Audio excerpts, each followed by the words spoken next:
the king of confidential knowledge. Pavitram, the purest. Idam, this. Uttamam, transcendental. Pratyaksha, by direct experience. Avagamam, understood. Dharmyam, the principle of religion. Susukham, very happy. Karatum, to execute. Avyayam, everlasting. This knowledge is the king of education, the most secret of all secrets. It is the purest knowledge, and because it gives direct perception of the self by realization, it is the perfection of religion. It is everlasting and it is joyfully performed. As the purport to this verse is long in comparison to most of the other purports, it's about just over just over 1, 2, 3, 4. A little over 5 pages long. I'm just going to read selections from it as the time for this class is limited. I particularly wanted to speak on the some of the topics that Srila Prabhupada raises here in the purport in a discussion that I had a few days ago when, in the company of several senior devotees, I stated that we need to have, I've stated this several times, we need to have some devotees who are very deeply educated in Shastra and various philosophies, and I mentioned that I saw the whole crux of our Krishna conscious understanding depending on the principle of Veda Paurushayatva or Veda Nityatva. That the Vedas are eternal and they're not composed by any person. And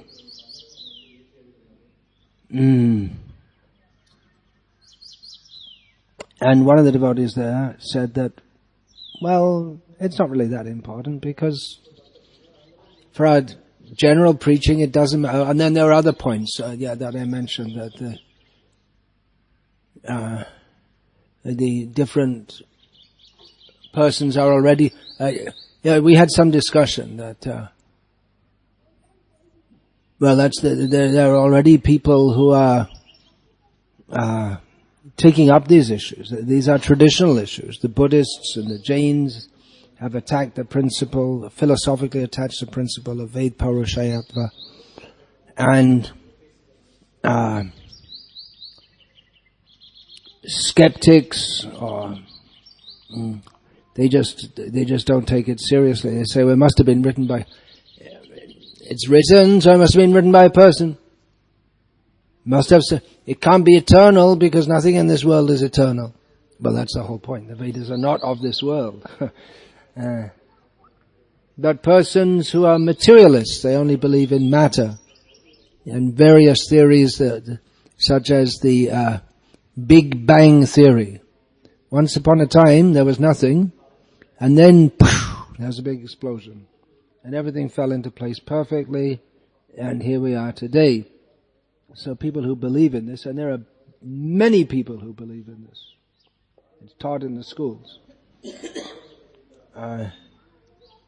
They won't accept the concept of Veda Paurushayatva. But then this devotee said, well, anyway, there may be, and then there are people attacking us saying, for instance, from the Madhva Sampradaya saying our philosophy is not Vedic, or there may be others even from within the Gauriya Sampradaya who say our parampara is not bona fide. So there are actually many, many points if you get into the details of the philosophy which require substantiating, but this devotee said, anyway, for our day-to-day regular preaching, we don't need that, and even if these people are attacking us, then what does it matter?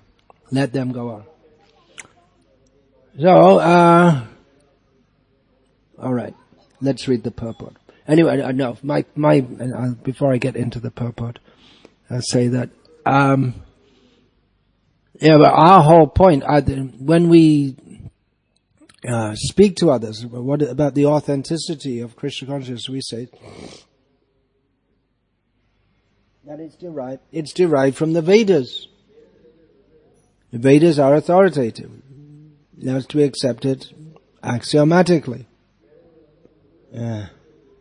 So if someone comes along and attacks that, no, it's not. The Vedas is just something made up by someone, different people. We don't know who they are, but must have been written by someone. Or someone else comes and says, yeah, we accept the Vedas, but your interpretation of it is wrong.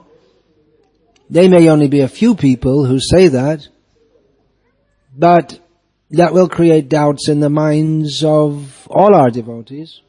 If we say this is the Vedic path and someone else comes along who's quoting the Vedas and apparently much more learned than us, and says it's not the Veda, the Vedic path is something different, or maybe impersonalism.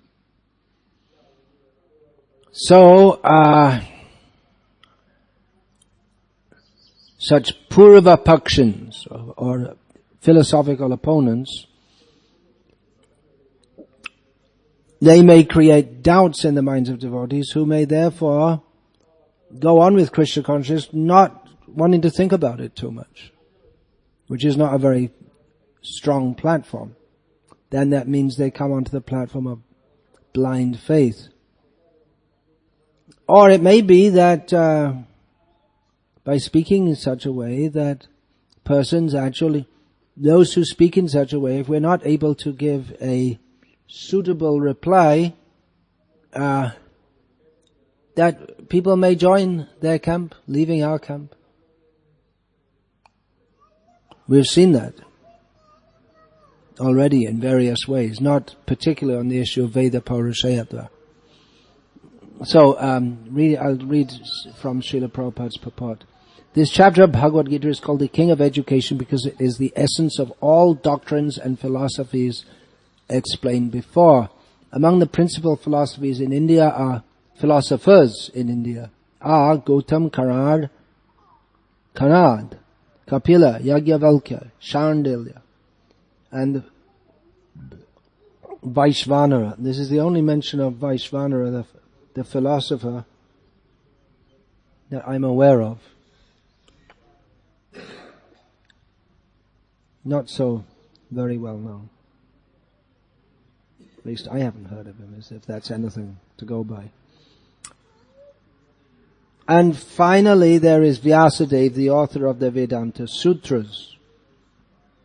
So there is no dearth of knowledge in the field of philosophy or transcendental knowledge.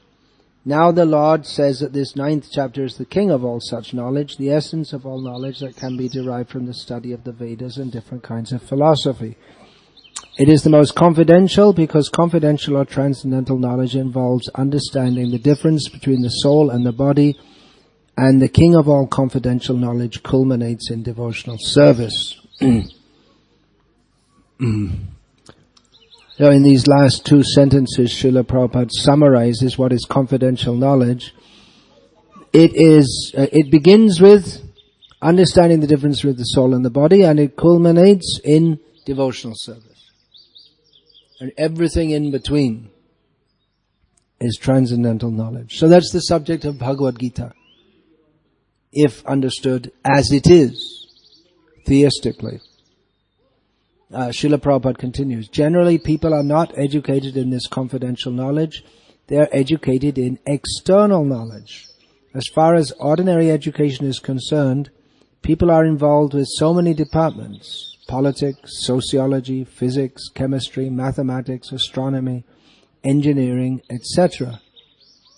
There are so many departments of knowledge all over the world and many huge universities, but there is, unfortunately, no university or educational institution where the science of the spirit soul is instructed. Yet the soul is the most important part of the body. Without the presence of the soul, the body has no value. Still, people are placing great stress on the bodily necessities of life, not caring for the vital soul. So Srila Prabhupada writes here that it is unfortunate that there is no university or educational institution where the science of the spirit soul is instructed.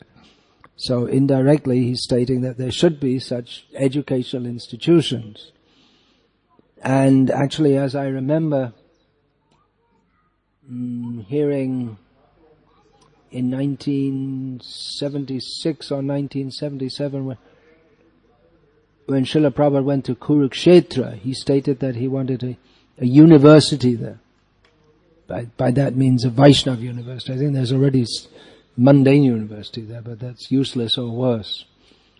So he wanted a Krishna conscious university there. Now going on in this purport, I'm skipping some of it here.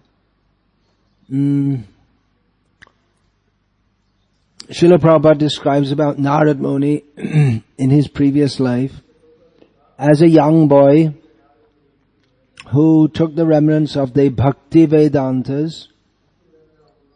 Srila Prabhupada writes about Narada. Narada was actually a son of a maidservant. He had no opportunity to go to school. He was simply assisting his mother. Unfortunately, his mother rendered some service to the devotees. The child Narada also got the opportunity and simply by association achieved the highest goal of all religion.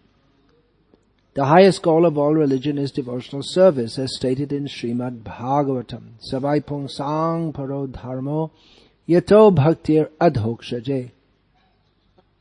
Religious people generally do not know that the highest perfection of religion is the attainment of devotional service.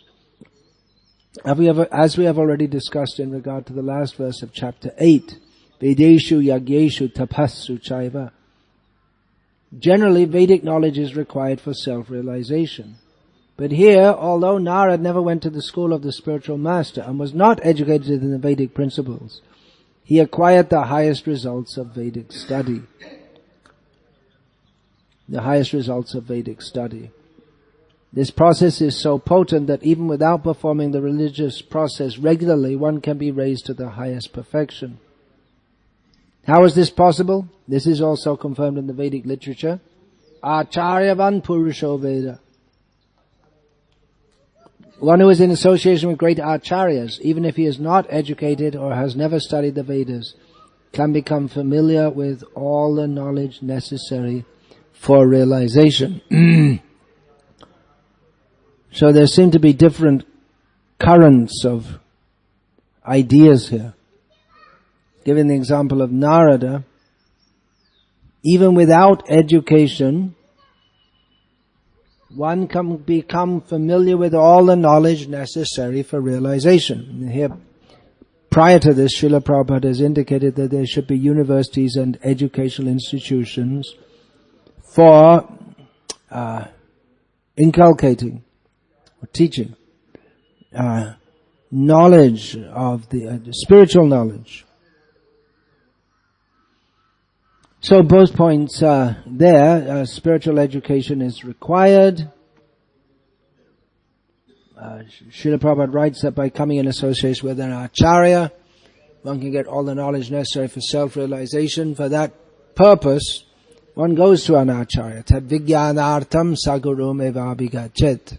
For the purpose, tat vijnana, that knowledge, that scientific knowledge which is beyond the knowledge of punarapi jananam, punarapi maranam, punarapi janani jatare shayanam, beyond the knowledge of this material world which is characterized by repeated birth and death, to get that knowledge, for the purpose of attaining such knowledge, one must approach a guru.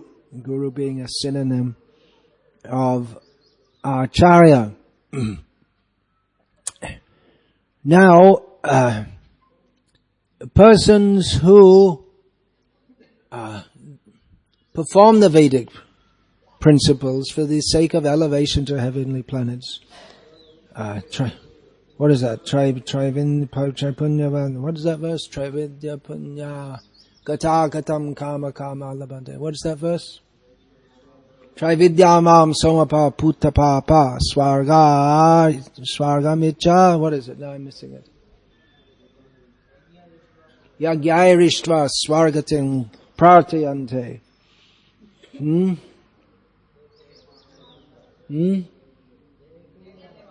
Te punya asaja surendra loka gata gatam kama kama labhante. Persons who perform the Vedic processes for elevation to the heavenly planets are aware that there is repeated birth and death. So it's simply to understand that the soul is different from the body is a beginning, but it doesn't elevate one beyond the platform of a materialist. Generally, religious people are those who believe in an afterlife. One may be atheistic and believe in an afterlife also, as in the case of Buddhists, although their understanding of an afterlife, due to their non-acceptance of the existence of the soul, is a very convoluted kind of philosophy of different attempted explanations of how there can be a reincarnation without the existence of a soul.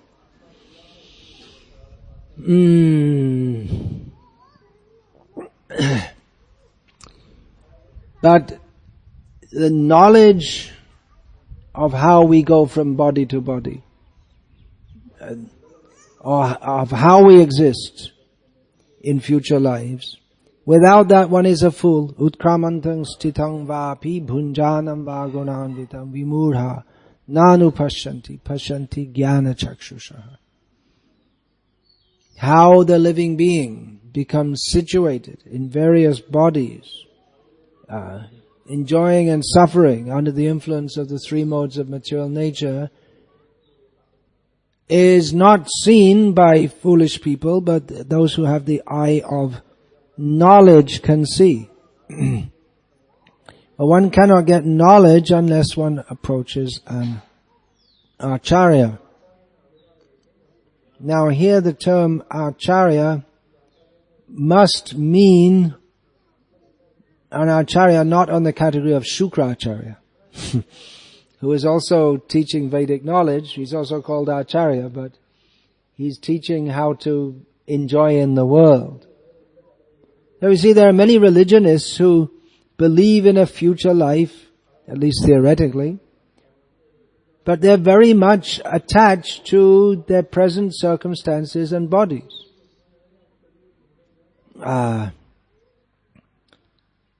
For instance, if one is a Christian and believes that he's going to live forever in heaven, then why should he bother very much about this world at all? Or a Hindu or whatever.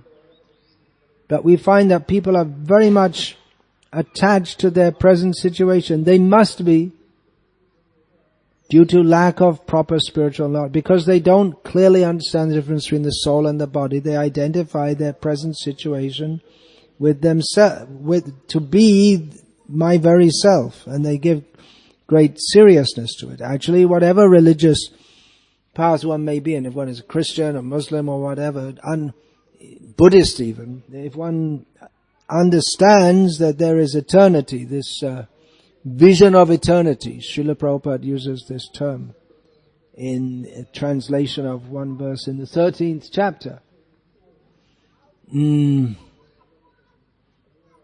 If we have the vision of eternity, why should we be bothered about this life at all? Why should we put great importance on getting money and living comfortably? Why should we bother? We should be concerned for the eternal existence, which is going to ensue very soon after our forthcoming death, or the death of this body. But this spiritual education is not there. Therefore, one should approach an acharya. Now, here it's said in the case of Narada that he associated with such great saintly persons, and therefore he became imbued with all knowledge. Presumably the great saintly persons had also been educated. They were called Bhakti Vedantas, those who have understood the conclusion of Vedic knowledge to be bhakti, devotional service to Krishna.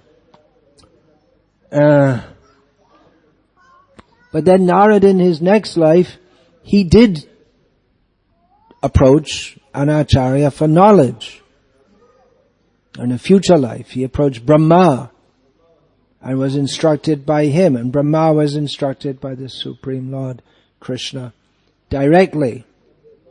So one can get all the knowledge necessary for realization simply by associating with devotees.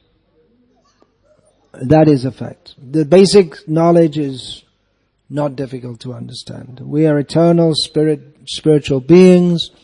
This material world is not meant for our enjoyment. We are meant for selfless service to Krishna, to live with Krishna eternally in the spiritual world. So the basic philosophy is not difficult to understand. More education than this is generally required. Otherwise we may be diverted by, for instance, impersonalism. And for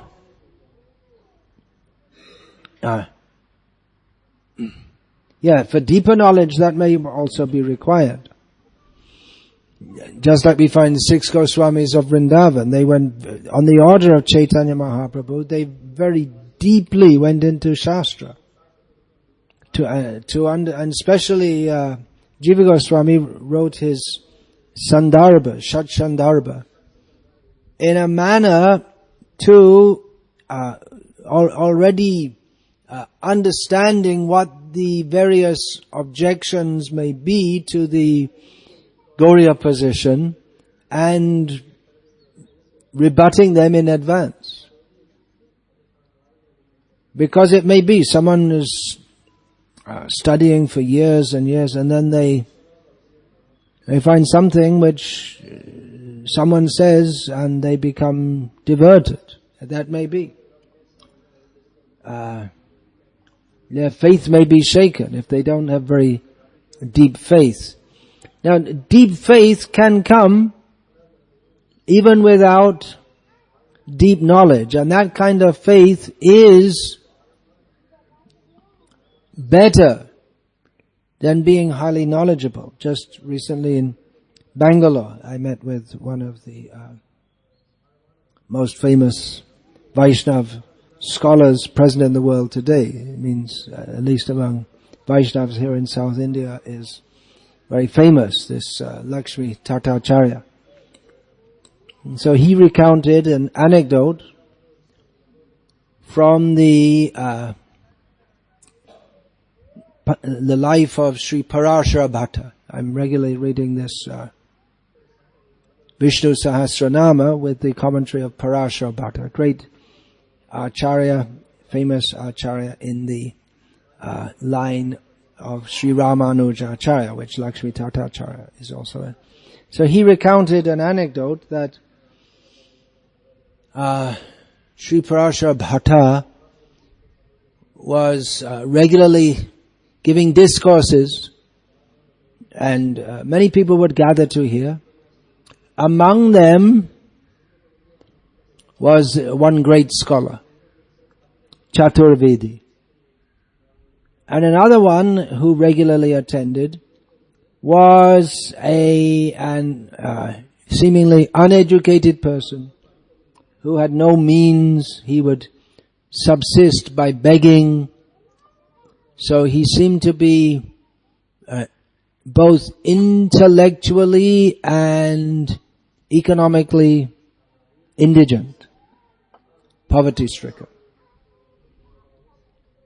But Sri Parashara Bhatta, whenever this beggar-type person would enter the assembly, he would especially welcome him And when that beggar type person left, then Parashar Bhatta would also very courteously and politely escort him from the assembly place. But he gave no particular importance to the great famous scholar, and in fact he practically ignored him. His disciples asked him about this one. So why this great scholar, generally as Chanakya says, Vidvan sarvatra pujyate, a learned person is respected everywhere, but you're not giving him any respect, and you're giving so much respect to this beggar who's not at all very learned. So Ramanuja said, all right, I'll just wait. Give a little time. I'll demonstrate why. So one time, this Chaturvedi came to the assembly prior to the beggar coming. And Parashar Bhatta asked this great scholar, so what is the meaning of Brahma? So the scholar said, well, according to this sampradaya it means this, and according to this acharya it means this, and according to another acharya it means this, and according to another acharya it means this, and these are different ways Brahma has been interpreted.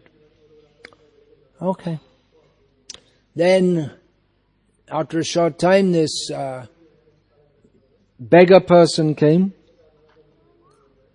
and Parashar Bhatta, after welcoming him politely, asked him, can you tell me what is the meaning of Brahma? And this beggar person, he became very indignant and said, what? You're giving lectures and you don't know that Brahma is Narayana? I'm never going to come and hear you again. And he left.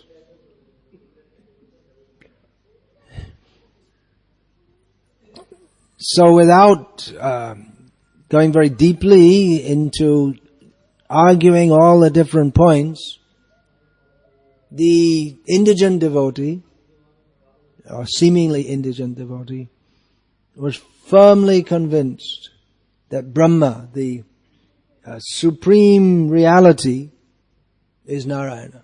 Whereas the great scholar had fallen into the trap of scholarship, that you just go round and round like a dog chasing its tail and never come to any conclusion. Therefore, Siddhanta is a very important term. Bhakti Siddhanta. Bhakti is the Siddhanta, and what is the Siddhanta of Bhakti? You see, the impersonalists, they also read Bhagavad Gita. They also see the word Bhakti is there so many times, but their understanding of the term Bhakti is quite different, because they a priori assume that Brahma is impersonal. And so Bhakti for them is like any other process. It's some kind of mental, or in this case emotional jugglery. It has no actual substance in itself.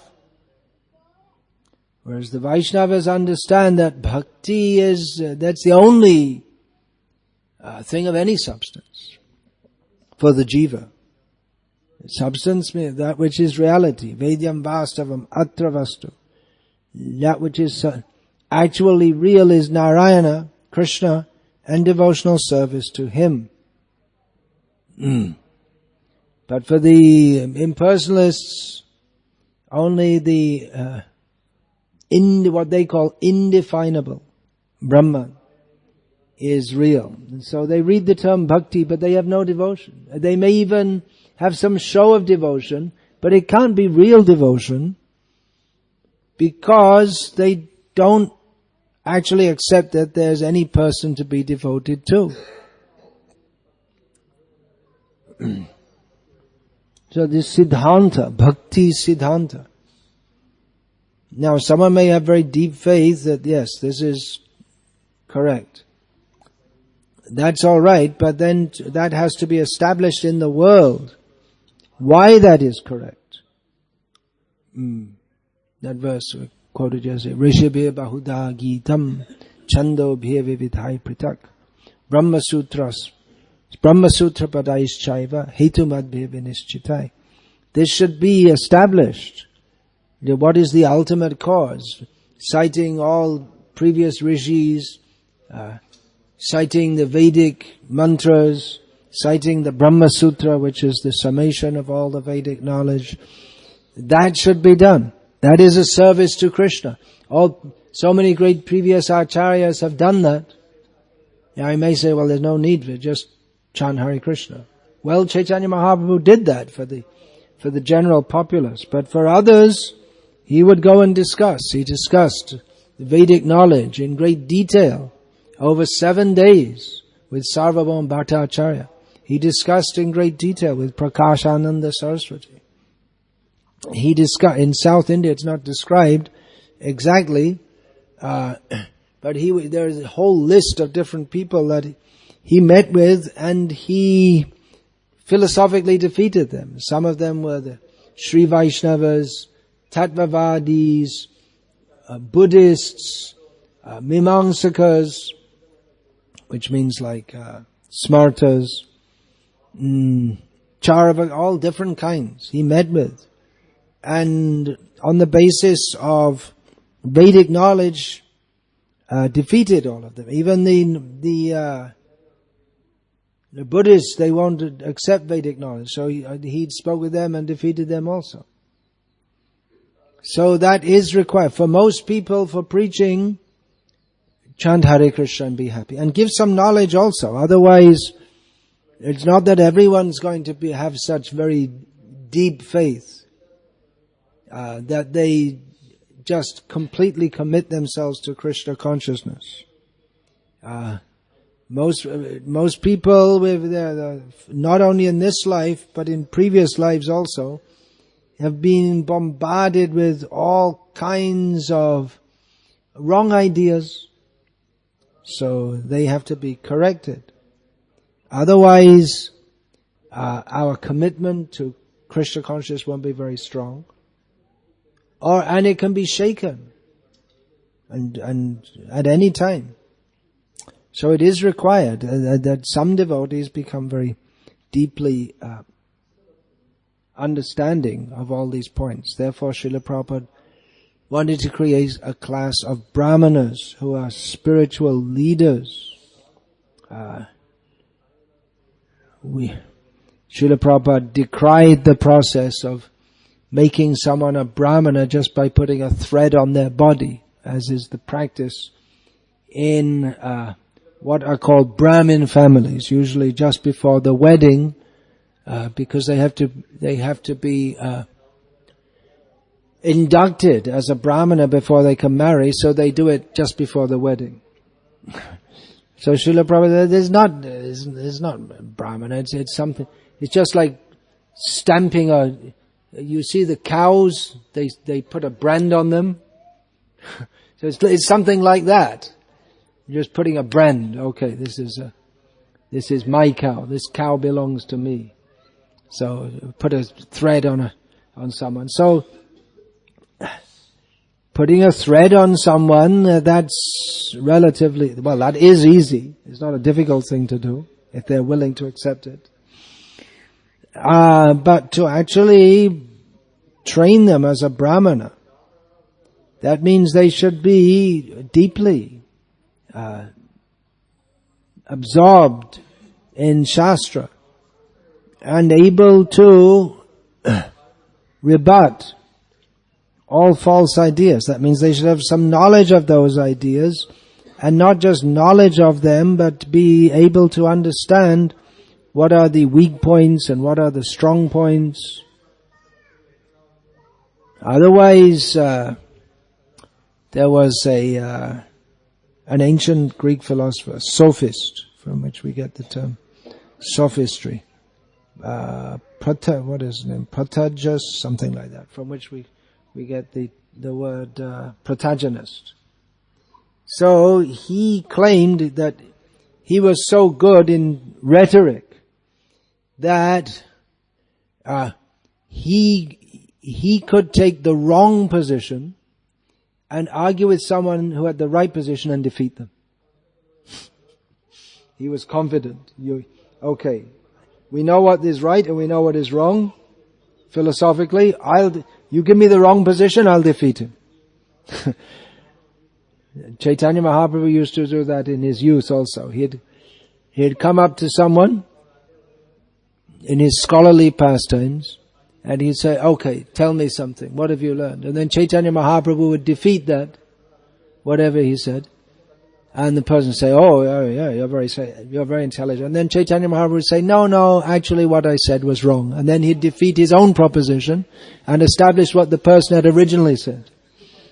And in this way he would show himself to be far, far superior, in a different league altogether to others. But what is the use of that? That's simply intellectual sense gratification. That we're not interested in. Intellectual sense gratification will not lead us to Krishna. That will give some sense of smugness, pride, which will lead us away from Krishna. So, even when studying, we should know that we're completely dependent upon the mercy of Guru and Krishna. If I know something, or if I have some intelligence more than others, maybe a little bit more. That's all the mercy of Krishna. Divya Gyan Hriday Prakashito. We may learn so many things, but that will only become activated within our hearts by the mercy of Guru. So we're running on mercy. This should be understood. Not that, now I learn so many things, and now I've become a great scholar and I'm better than everyone else. If anyone thinks I'm better than anyone else, then all his learning is useless. Completely useless. So this point to be understood, as in the case of Narada, his previous life, he got the mercy of the Bhaktivedantas, and therefore he was able to come to a greatly advanced position in devotional service. The Bhaktivedantas went away after the 4 months of the rainy season. His mother died, he was a young boy, and he took that as an opportunity to search out Krishna, to engage in devotional service. Otherwise he could have got some job going on cleaning pots and cleaning plates, but he thought, now let me find Krishna. He searched for Krishna, and Krishna came to him. So this mercy is required, but on the other hand, we shouldn't think, it's just mercy, and then don't bother with anything else. Then no need to study anything, no need to follow any rules. Rules are also required. We approach the Acharya, and by the Acharya's mercy, we can make progress in devotional service. But the Acharya also teaches us what is the proper understanding. Absolute is sentient. He teaches us the proper understanding of the personality of Godhead, and also teaches us the rules and regulations which help us to advance in devotional life. So ultimately we're depending on mercy. The rules and regulations are also required. But if by following rules and regulations we start to think, I'm better than others, or we are better, we follow rules, but we're better than others, then again we miss the point. Ultimately we depend on mercy. That's a fact. But it's the mercy of the Lord and His devotees that they teach us who is Krishna, what is our relationship with Krishna, how to act in that relationship. And great mercy, that we have actually received that mercy, the symptom will be that we are fully appreciative of that, and that even while performing various services, we understand that this is only by the mercy of the Lord I'm engaged in this service. Otherwise, if someone thinks, well, yeah, I could have been, I could have been this, or I could have been a great politician, or I could have had a great career, but I left it. You should realize that you're fortunate that I'm a devotee. I'm here among you all. You don't think I'm something small just because I'm so humble. You should know, I'm from a very elevated Brahmin family. Anyone who thinks like this misses the whole point, even if they are very learned. So, depending on mercy, at the same time, following the rules. You may think, well, why follow the rules if it's all dependent on mercy? Well, that's the mercy that we're given, the process by which we can follow.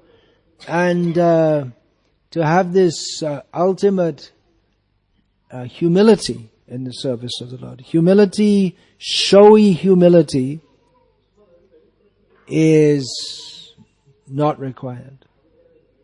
But the actual humility of understanding that I am simply dependent on the mercy of the Lord and His devotees, and I must execute their order. And if to me has come the service of deeply studying Shastra for the sake of establishing religious principles, Nana Shastra Vicharanaika Nipuno Sadharma Samsthapako, just like the 6 Goswamis, that is my service. And someone else's service is to clean the floor in the temple. One shouldn't think, well, I'm in a better position. Or even if one thinks that I've been given some service to do, some service which appears to be somewhat outstanding, one should think that it's simply the mercy of Hari, Guru and Vaishnava. One shouldn't think that I have some particular qualification. Or, as Srila Prabhupada said, my only qualification is that I had complete faith in the words of my spiritual master. So faith is required. Learning is also required. Not for everyone, especially if they're going to take the position of a Brahmana, they should know very well what are the teachings of Shastra. But it's not required that everybody be very deeply learned in Shastra, but some should be. It's a specialized service. Just like them in a community of devotees, a few may be brahmanas, a few may be electricians. That's also a specialized service. I know at, I'm not sure if now, but previously at ISKCON Baroda, there was full-time employee for electrical work, just because there's always something to do. Electrical work and then basic mechanics and this and that, because there's always something to repair when you have a big institution. So it's a specialized service. May not be as prestigious as sitting on the Vyasa-san and giving lectures, but it's another specialization. The big acharya, when he needs some electrical work done, then he has to call the electrician, and he becomes dependent on the electrician. So Varnashram is like that. Human society, everyone is interacting, everyone takes service from everyone else. The acharya gives the best service by instructing about Krishna, but he can actually be the acharya by understanding what he has to teach everyone else. That we are all dasanu, dasanu, dasanu, dasanu, dasanu, servant of the servant of the servant of the servant of the servant. Hare Krishna. Any question about this, please? Yes, please.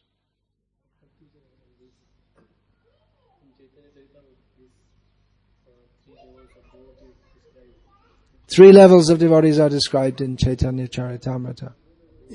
Jaha Komal Shraddha Shekha Nishtajan, who has pliable faith, is Kanishta, or lowest level devotee. Then second level devotee, Jaha Shridha, Jaha Dridha Shraddha, who has got firm faith. He's called a Madhyamadikari. Shastra Jukte Anipun, but he's not very expert in understanding the teachings of Shastra. Shastra Jukte Nahi Jani. He doesn't know how to harmonize all the statements of Shastra and establish the principle. And the Uttamadikari is Shastra Jukte Shunipun Dhrita Shraddha Uttamadikari She Taraye Sangsha. And topmost devotee is one who is expert in Shastra Yukti. Yukti can mean debate, or it can mean harmonizing. Such one who is expert in that and who has firm faith. If one is simply expert in Shastra but doesn't really believe it, then he's not a topmost devotee. There may be scholars in the university who are expert in describing the philosophy of Krishna consciousness, but they don't believe it. For them it's just something to study. Like some people study frogs and they study Vaishnava philosophy. So one who has firm faith and is able to establish Krishna consciousness on the basis of Shastra is a topmost devotee, topmost level devotee, and he can deliver the whole world. Yeah, so.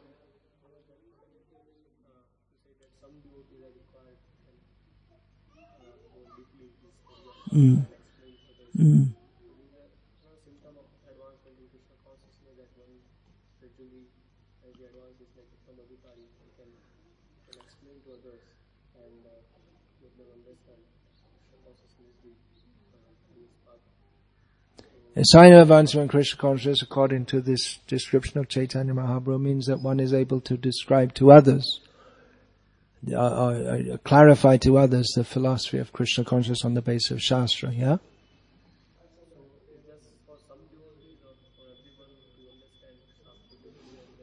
Is it for everyone to do this? Well, it may be that someone is very expert in Shastra, but they don't take the position of a teacher. That's also it's like Gaur Kishore Das Babaji Maharaj. And we also find in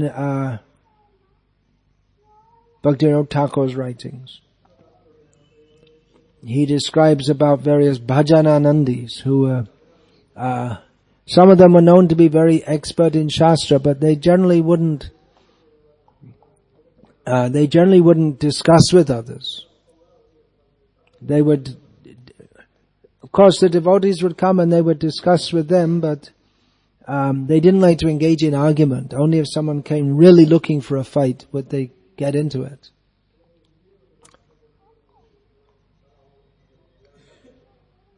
So one can be very advanced even without directly studying, and there are instances of that also, without studying the Shastra in great depth. But in such a case, then Vasudeve Bhagavati Bhakti Yoga Prayojata Janyatyashu Vairagyam Jnanam Chayada Haitukam.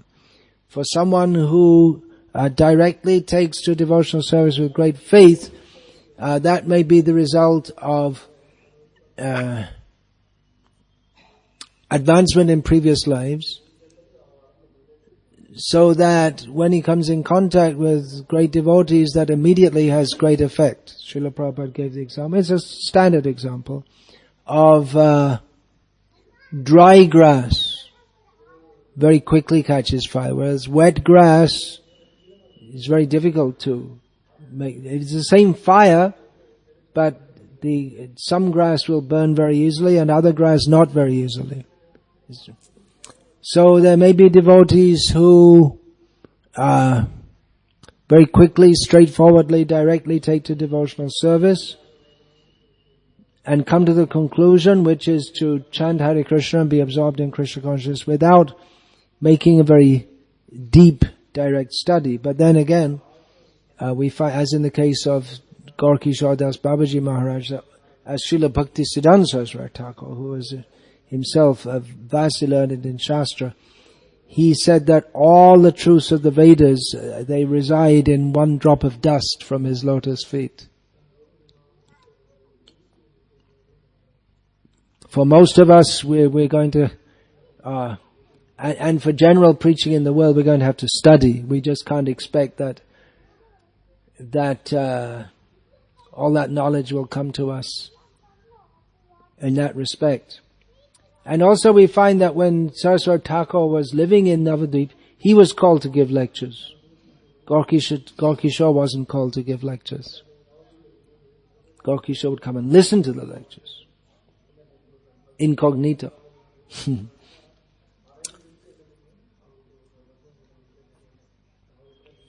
So different services. Saraswati Thakur didn't think he was better than his guru because his guru was almost illiterate. He thought that whatever he'd studied greatly before approaching Gorkishore Das Babaji for initiation, but he felt that whatever he learned became activated by that initiation. He described that what he'd studied, he thought it was impractical. He thought that, well, no one can actually be like this. There's descriptions of pure devotional service. When he saw his guru, then he understood, yes, it's possible to live in this world and be on that level. It is possible. Anything else? Hare Krishna. Well, just a little point there. We can say that about Srila Prabhupada also, that most devotees' faith in Krishna consciousness among his disciples came because of him. By seeing him, his Krishna consciousness, he transmitted that to others, and he gave others the confidence that they could also follow in his footsteps. He encouraged them that you can also come to the highest level. Then he taught them. He taught us, point by point, step by step. What is this philosophy? What is this understanding of Krishna consciousness? Otherwise it might seem like a fairy tale or a dream. Bishoy charya kobe shuddha hobe mon. When will I give up material desires for material enjoyment? When will my mind be pure? Seems almost impossible. And then that comes by ar kobe nitai chande karuna hoibe samsara bashana mo kobe tucha hobe. That's possible. By the mercy of Lord Nityananda, one will be able to give up desires for material enjoyment. Hare Krishna. Srila Prabhupada ki jai. Shri Shri Gaura Nitai ki jai. Bhagavad Gita as it is ki jai. Hare Krishna.